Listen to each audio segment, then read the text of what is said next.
অনেক ধরনের চিকেন বানি তো খেয়েছেন, একবার এই বানটা বাড়িতে বানিয়ে দেখুন। এই চিকেন ব্রেডের ফ্লেভারটা এত সুন্দর হয়ে থাকে, খাওয়ার সময় এর ফ্লেভারটা অনেকটা পিৎজার মতো লাগে। হ্যালো এভরিওয়ান, আসসালামু আলাইকুম। আজ আমি একদমই ভিন্ন স্বাদের ইউনিক একটি চিকেন ব্রেড বানিয়েছি, যেটা দেখতে সুন্দর আর খেতেও ভীষণ মজা। আশা করছি আপনাদের অনেক ভালো লাগবে। ভালো লাগলে অবশ্যই রেসিপিটাতে লাইক দিতে ভুলবেন না। তো প্রথমে আমি ডোটা বানাচ্ছি, এর জন্য একটা বাটির মধ্যে আমি 2 কাপ ময়দা নিয়ে নিয়েছি। তারপর আমি এর মধ্যে দিয়েছি 1 চা চামচ আর আধা চা চামচ ইস্ট। তারপর এর মধ্যে আমি 2 টেবিল চামচ দিয়েছি চিনি, কারণ ব্রেডটা একটু মিষ্টি মিষ্টি হলে খেতে ভালো লাগবে। লবণ আমি আধা চা চামচ দিয়েছি। এখন এই সব শুকনো উপকরণ একসাথে ভালোভাবে মিশিয়ে নিচ্ছি।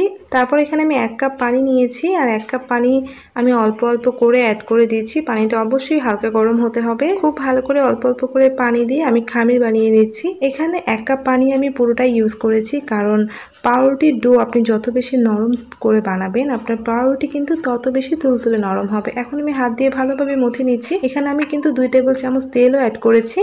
তো অল্প অল্প করে পানি আর 2 টেবিল চামচ তেল দিয়ে আমি খুব ভালো করে মথে নিচ্ছি। আপনারা চাইলে এখানে আরও কিছুটা তেল হাতের মধ্যে লাগিয়ে মথে নিতে পারেন। তো আমি এভাবে ময়দা আর তেল ছড়িয়ে দেখেন কত ভালো করে মথে নিয়েছি। অবশ্যই 5 থেকে 7 মিনিট ভালো করে মথে নেবেন, তাহলে ডোটা এরকম সফট হবে আর পাউরুটিও তুলতুলে নরম হবে। এখন আমি খামিরের গায়ে তেল ভালোভাবে লাগিয়ে খামিরটাকে 1 ঘন্টার জন্য ঢেকে রেখে দিব। তো আমি একটা প্লাস্টিক র্যাপ দিয়ে ঢেকে 1 ঘন্টার জন্য রেখে দিচ্ছি, এতে করে খামিরটা ফুলে ডাবল হয়ে যাবে। এদিকে পুরটা বানিয়ে ফেলি। এর জন্য চুলায় প্যান বসিয়ে দিয়ে তেল দিয়ে দিয়েছি অল্প পরিমাণে। তেলটা গরম হয়ে আসলে এখন এর মধ্যে আমি দিয়ে দিচ্ছি পেঁয়াজ কুচি। একটু বেশি পরিমাণে পেঁয়াজ কুচি দিয়েছি, আর পেঁয়াজ কুচিটাকে একটু নরম হওয়া পর্যন্ত ভেজে নিচ্ছি। যখনই পেঁয়াজ কুচিটা হালকা একটু নরম হয়ে যাবে, সেই পর্যায়ে আমি এখানে অ্যাড করে দিয়েছি 1 চা চামচ রসুন বাটা। আর রসুন বাটা দেওয়ার পরে আমি আবারও কিছুক্ষণ ভেজে নিব, যাতে পেঁয়াজ আর রসুন বাটার খুব সুন্দর একটা স্মেল ছড়িয়ে পড়ে আর পেঁয়াজটা আরও অনেকটা নরম হয়ে যায়। তো এখন আমি অ্যাড করে দিয়েছি আদা বাটা। 1 চা চামচের একটু কম দিয়েছি। আদা বাটাটা দিয়ে নেড়ে চেড়ে নিচ্ছি। আর এই পেঁয়াজটা কিন্তু বেশি লাল করে ফেলবেন না, এরকম একটু সাদা সাদা ভাব থাকবে। এখন আমি এখানে মাংসের কিমা দিয়ে দিচ্ছি। তো অল্প পরিমাণে মাংসের কিমা দিয়ে মাংসের কিমাটা আমি এখানে ভেজে নিচ্ছি। 2-1 মিনিট ভেজে নিব পেঁয়াজ আদা রসুনের সাথে। তারপর এর মধ্যে আমি দিয়ে দিচ্ছি আধা চা চামচ গোলমরিচের গুঁড়া, তারপর দিচ্ছি আধা চা চামচ জিরার গুঁড়া, আধা চা চামচ ধনিয়ার গুঁড়া, আধা চা চামচ দিয়েছি গরম মশলা গুঁড়া, লবণ দিয়েছি স্বাদ মতো, সামান্য একটু লাল মরিচের গুঁড়া দিয়েছি।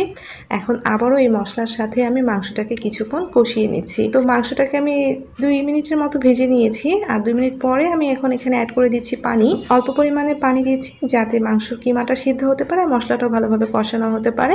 তো এর মধ্যে আমি দিচ্ছি 1 চা চামচ সয়া সস। এখন সয়া সসটা দেওয়ার পরে একটু নেড়েচেড়ে মিক্সড করে দিয়ে ঢাকনা দিয়ে ঢেকে বসিয়ে রাখছি। আর পানিটা পুরোপুরি শুকিয়ে আসা পর্যন্তই কিন্তু রান্না করতে হবে। তো কিছুক্ষণের মধ্যেই দেখবেন যে পানিটা পুরোপুরি শুকিয়ে গিয়েছে। আর যখনই যেরকম একটু একটু পানি থাকবে, সেই পর্যায়ে ঢাকনাটা খুলে আমি এখন অনবরত নেড়ে চেড়ে পানিটাকে শুকিয়ে ফেলবো। তার আগে এখানে দিয়ে দিচ্ছি 1 চা চামচ টমেটো সস। টমেটো সসটা দেওয়ার পরে খুব ভালোভাবে মিশিয়ে একদম শুকনো শুকনো করে পুরটাকে নামিয়ে নিচ্ছি। এই পুরটা খেতে অনেক মজা হয়, আপনারা একবার এভাবে বানিয়ে দেখবেন, খেতে কিন্তু অনেক মজা লাগে। তো পুরটা আমি নামিয়ে ঠান্ডা করে নিচ্ছি। আর এদিকে আমি একটা ক্যাপসিকামের সামান্য কিছুটা অংশ কেটে নিব। খুবই অল্প পরিমাণে ক্যাপসিকাম লাগবে, আর সেই ক্যাপসিকামটাকে আমি একদম চিকন চিকন করে স্লাইস করে নিয়েছি। তো আমি এমন ছোটো ছোটো করে কেটে একটা সাইডে রেখে দিয়েছি। এদিকে দেখেন 1 ঘন্টা পরে পাউরুটির ডোটা ফুলে কত বড় হয়েছে। আর এই পাউরুটির ডোটা কিন্তু এত বেশি পারফেক্ট হয়েছে যে ব্রেডগুলো একদম তুলতুলে নরম হয়েছে। তো আপনারাও চেষ্টা করবেন ডোটাকে খুব ভালো করে মথে নেওয়ার। তো আমি ডোয়ের বাতাসটা বের করে ফেললাম। তারপর এখন আমি ডোটাকে তুলে একটা বোর্ডের মধ্যে নিয়ে নিব। তো বোর্ডের মধ্যে কিছুটা ময়দা ছড়িয়ে দিয়েছি। অবশ্যই ময়দা ছড়িয়ে কাজটা করবেন, যেহেতু খামিরটা অনেক বেশি সফট, অনেক বেশি নরম হয়েছে, তার কারণে কিন্তু অবশ্যই ময়দাটা ছড়িয়ে দিতে হবে। এখান থেকে আমি লেচি কেটে নিয়েছি। আমি 6টার মতো লেচি কেটেছি। আপনারা কিন্তু এখান থেকে 7 থেকে 8টার মতো ব্রেড বানাতে পারবেন। তো দেখেন আমি লেচিগুলো খুব বেশি ছোট করিনি, মিডিয়াম সাইজ করে আমি লেচিগুলোকে এরকম ময়দা দিয়ে গোল গোল করে একটা বাটির মধ্যে রেখে দিচ্ছি। আর এর মধ্য থেকে আমি একটা লেচি নিয়ে নিয়েছি। আর অবশ্যই কিছুটা ময়দা ছড়িয়ে দিয়ে একটা রুটি বেলে নিচ্ছি। রুটিটা অবশ্যই স্কোয়ার শেপের হতে হবে। তো অবশ্যই ময়দা ছড়িয়ে নেবেন, কারণ এই ডোটা অতটাই সফট হয়েছে যে ময়দা না ছড়িয়ে দিলে বেলাটাতে কিছুটা কষ্ট হয়। তাই একটু ময়দা ছড়িয়ে দিয়ে একটা মোটা করে রুটি বেলেছি। আর দেখেন রুটিটা কিন্তু একটু স্কোয়ার শেপে লম্বা করে নিয়েছি। তারপর যে পুরটা ছিল বানিয়েছিলাম, সেই পুরটা দেখেন শেষ মাথায় দিয়েছি। আমি এখানে কিছুটা পনির দিয়েছি, আপনারা চাইলে চিজ দিতে পারেন। তারপর একটা স্ক্র্যাপার দিয়ে দেখেন আমি কিভাবে কেটে নিচ্ছি। আমি কিন্তু রুটির শেষ মাথা পর্যন্ত একদম কেটে ফেলে দিচ্ছি না, মানে একদম কেটে বের করে ফেলছি না, একটু একটু রেখে দিয়েছি। নিয়েছি। আর দেখেন ঠিক এইভাবে আপনারা কয়টা কেটে নেবেন, তারপর উপর দিয়ে সামান্য একটু পানি লাগিয়ে দিবেন। আর পুরো রুটিটা কেটে ফেলবেন না, তাহলে কিন্তু ডিজাইনটা নষ্ট হয়ে যায়, ডিজাইনটা খুব পারফেক্ট হয় না। তো এখন আমি দেখেন কিভাবে মুড়ে দিচ্ছি, খুব ভালো করে মুড়ে দিয়ে শেষের দিকটা ধরে চেপে চেপে রোল করে দিচ্ছি। আর শেষে যেহেতু কিছুটা পানি লাগিয়ে দিয়েছি, যার কারণে এটা খুব ইজিলি সেট হয়ে যাবে, এটা আর কিছুই করতে হবে না। দেখেন খুব সুন্দর একটা ডিজাইন হয়েছে। আর আমি বানগুলোকে অনেক বড় বড় করিনি, একটু ছোট ছোট করেছি। আর অবশ্যই একটু মোটা করে বান বানাবেন, তাহলে কিন্তু পাউরুটি খেতে অনেক মজা হয়ে থাকে।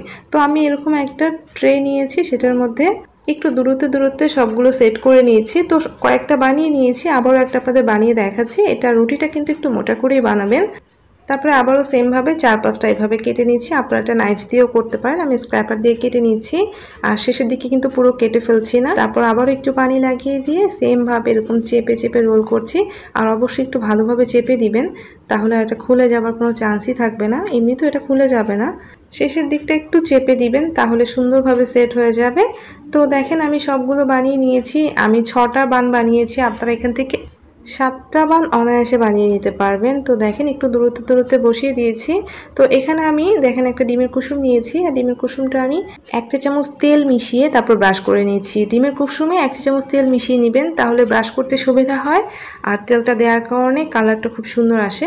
তো খুবই আলতো করে ডিমের কুসুমটা আমি সবগুলোর উপর ব্রাশ করে দিচ্ছি। তো সবগুলোর উপরে সুন্দরভাবে আমি ব্রাশ করে নিয়েছি। এখন এর উপর দিয়ে আমি সামান্য কয়েকটা করে কালো জিরা ছড়িয়ে দিচ্ছি, এতে করে ব্রেডের ফ্লেভারটা অনেক বেশি ভালো হয়। তারপর আমি সাদা তিল ছড়িয়ে দিচ্ছি, সাদা তিলটা দেওয়ার কারণে কিন্তু ঘ্রাণটা অনেক সুন্দর হয়। তারপর আমি কিছুটা চিজ দিয়ে দিচ্ছি, আপনারা চাইলে দিতে পারেন, নাও দিতে পারেন, তবে চিজ দিলেও কিন্তু উপরে কালার সুন্দর আসে। তারপর দেখেন এই যে ক্যাপসিকাম আর টমেটো আমি এভাবে সাজিয়ে দিয়েছি, একটা ক্যাপসিকাম একটা টমেটো এভাবে একটার পর একটা সাজিয়ে নিয়েছি। আপনারা চাইলে এটা ওভেনে বেক করতে পারেন, আমি চুলায় বেক করছি, এই জন্য চুলায় একটা সিলভারের হাঁড়ি আমি আগে গরম করে দিয়ে বসিয়ে রেখেছি, সেটার মধ্যে দিয়ে দিলাম পাউরুটিটা। এখন ঢাকনাটা দিয়ে ঢেকে 50 মিনিট বেক করে নিব। উপরে একটা ভারী কিছু দিলাম যাতে ভিতর থেকে বাতাসটা বেরিয়ে যেতে না পারে। আর চুলার আঁচটা অবশ্যই লো থেকে বাড়িয়ে দিবেন, অর্থাৎ লো টু মিডিয়ামে রেখে বেক করে নেবেন। তো আমি 50 মিনিট লো টু মিডিয়ামে রেখে বেক করে নিয়েছি। তো আপনারা যদি ওভেনে বেক করতে চান তাহলে 180 ডিগ্রিতে 20 মিনিটের মতো বেক করে নিতে পারেন, মানে 20 মিনিট 25 মিনিট 30 মিনিট এটা লাগতে পারে, এটা আপনাদের ওভেনের উপর ডিপেন্ড করছে। তো দেখেন 50 মিনিট পরে ব্রেডের কালারটা কত সুন্দর এসেছে চুলাতে, পাউরুটিগুলো তুলতুলে নরম হয়েছে, দেখতেই পাচ্ছেন দেখতে কতটা সুন্দর লাগছে। আমি এখন আপনাদেরকে গরম গরম এটা তুলে দেখাবো, যেহেতু ঠান্ডা হওয়ার পর ব্রেড অনেক বেশি সফট হয়ে যায়। তারপর আমি আপনাদেরকে গরম গরম তুলে দেখাচ্ছি। গরমই এতটা তুলতুলে নরম, ঠান্ডা হওয়ার পর তো আরো বেশি তুলতুলে নরম হয়ে যাবে। তো আমি আপনাদেরকে একটা একটা করে এভাবে সাজিয়ে দেখাচ্ছি, তারপর আপনাদেরকে একটা ভেঙে দেখাবো। বিশ্বাস করেন এই চিকেন বানের ফ্লেভার এতটাই সুন্দর হয়ে থাকে, আপনি যখন বেক করবেন এত সুন্দর একটা ঘ্রাণ ছড়িয়ে পড়বে যে ঘ্রাণে খেতে ইচ্ছে করবে। দেখেন এটা কতটা তুলতুলে নরম হয়েছে। তো আশা করছি রেসিপিটা ভালো লাগবে। আপনারা একবার হলেও এই বানটা বাড়িতে বানিয়ে দেখবেন, চুলাতেই কিন্তু এই বানটা অনেক পারফেক্ট হয়, আর ওভেনে করলে তো কথাই নেই। তো আশা করছি রেসিপিটা ভালো লাগবে। ভালো লাগলে অবশ্যই চ্যানেলটা সাবস্ক্রাইব করে আমার সাথে থাকবেন আরও নতুন নতুন রেসিপি পাওয়ার জন্য। সবাই ভালো থাকবেন, আল্লাহ হাফেজ।